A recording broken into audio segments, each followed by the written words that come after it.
Okay, so today we're going to be talking fuel foam and how to cut it. Now, fuel foam is something you put in your fuel tank, serves a few purposes.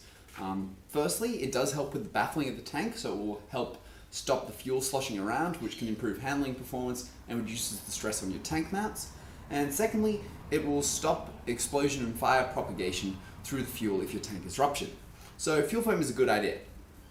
Now, there's two ways we can cut it. One is if we have a pre-existing tank, we can try and cut it into small cubes that we can then fit into the filler of the tank and then fill it up with air with the foam. Or if we're starting from scratch, we can cut out pieces to fit the shape of our tank and then shove in really big pieces. Now, the reason you need to cut it is because it comes in blocks this sort of size, so it's not in the size that we want. So we've got to make sure we cut it nice and easily.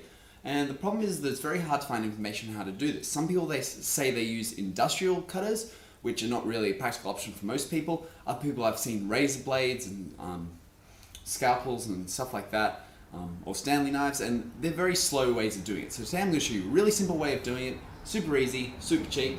So what you need is you get a kitchen knife, it doesn't have to be a particularly good one, and then what we'll do is we'll sharpen this edge on this kitchen knife using sandpaper and a mouse mat. So you just get a mouse mat, put sandpaper on top, do like 20 strokes back, 20 strokes back, slowly bring up your grid of sandpaper up from 240, bring it up to 400, then 1000, and then once we're done with that, we'll give it a hone on a steel. This is not an important part. If you don't have a steel, don't worry about it too much.